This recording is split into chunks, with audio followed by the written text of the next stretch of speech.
10 জানুয়ারি রাশিয়ার ভূখণ্ডের অনেক গভীরে একটি TU-160 স্ট্র্যাটেজিক বোমারু বিমান, যা মস্কোর অন্যতম ব্যয়বহুল আকাশ সম্পদ, সেটিকে যুদ্ধের বাইরে পাঠিয়ে দেওয়া হয়। বিমানটি প্রযুক্তিগতভাবে পঙ্গু হয়ে পড়ে, এর কাছের একটি ক্রুজ মিসাইল মজুদ ভাণ্ডার ধ্বংস হয় এবং শীতকালীন আক্রমণের জন্য নির্ধারিত 100টিরও বেশি পরিকল্পনা উৎক্ষেপণের আগেই বাতিল করতে হয়। সকাল হতে না হতেই রাশিয়া সংবাদের শিরোনাম নয়, বরং তাদের হারানো মিসাইল, অকেজো বিমান এবং কৌশলগত এভিয়েশন ফ্লিটের দীর্ঘমেয়াদী ক্ষতির হিসাব করতে শুরু করে। পুরো বিশ্লেষণের জন্য আমাদের সাথেই থাকুন। রাত 2:11 এঙ্গেলস 2 বিমানঘাঁটি ছিল শান্ত। এটি কেবল একটি এয়ারবেস নয়, এটি রাশিয়ার শীতকালীন হামলার মূল লজিস্টিক কেন্দ্র।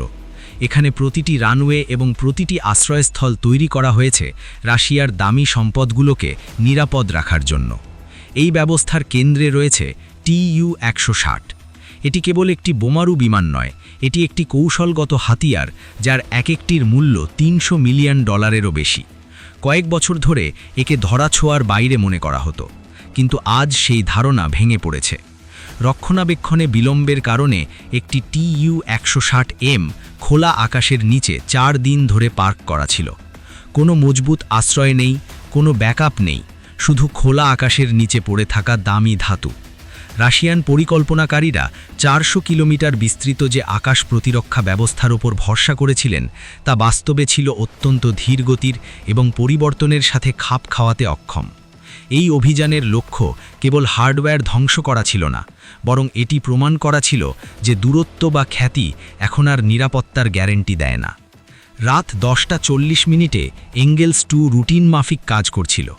রাডার সক্রিয় ছিল এবং রক্ষীরা স্বাভাবিক ডিউটিতে ছিল। কমান্ড বিশ্বাস করেছিল যে ঘাঁটিটি নিরাপদ, কিন্তু একটি ফাঁক রয়ে গিয়েছিল। উত্তর অ্যাপ্রনে TU-160M বিমানটি ইঞ্জিনের যন্ত্রাংশের অপেক্ষায় 88 ঘন্টা ধরে খোলা জায়গায় পড়েছিল। ধারণা করা হয়েছিল আক্রমণ এলে তা হবে অনেক দ্রুত এবং ওপর থেকে। কিন্তু যখন শত্রু আপনার তৈরি করা নিয়ম মেনে চলে না, তখন কি ঘটে? সেটাই এখন ঘটতে যাচ্ছে। রাত 1:48 প্রথম যোগাযোগ হয় শ্যাডোর মাধ্যমে। ছোট ছোট রিকনেসেন্স ড্রোন ভলগা নদীর বরাবর এত নিচু দিয়ে উড়ে আসছিল যে তারা কখনো 70 মিটারের ওপরে ওঠেনি। তাদের ইলেকট্রিক মোটরের শব্দ বাতাসের চেয়েও কম ছিল।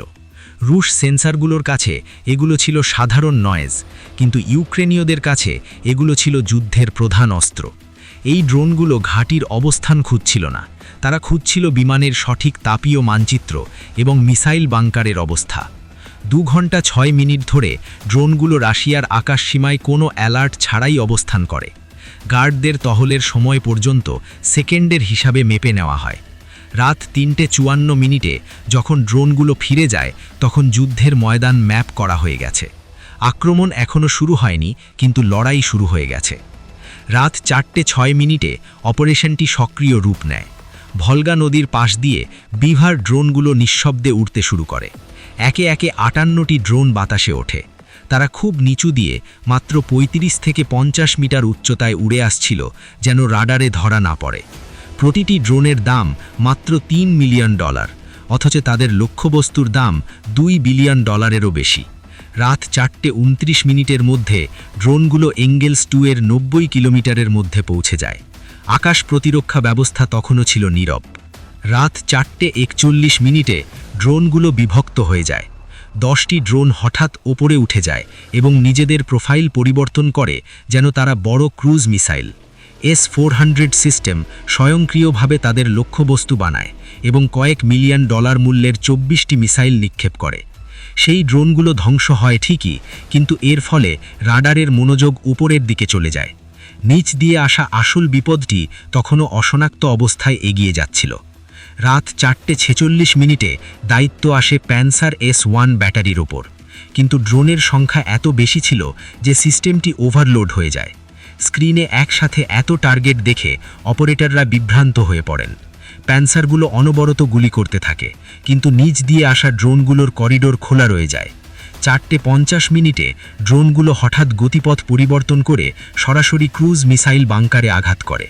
52টি মিসাইল যেখানে জ্বালানি ভরা রাখা ছিল, সেখানে ভয়াবহ বিস্ফোরণ হয়। 2700 ডিগ্রি সেলসিয়াসের বেশি তাপে সবকিছু গলে যায়। 1.2 বিলিয়ন ডলারের ক্ষমতা মাত্র 90 সেকেন্ডে মুছে যায়। তখন স্পষ্ট হয় যে বোমারু বিমানটি ছিল কেবল একটি টোপ বা বিভ্রান্তি। এরপর বাকি ড্রোনগুলো TU-160 বিমানের দিকে ধাবিত হয়। 4:54 ড্রোনগুলো বিমানের ইঞ্জিনের ইনটেকে সরাসরি আঘাত করে। 6000 মিটার প্রতি সেকেন্ড বেগে বিস্ফোরণ হয়।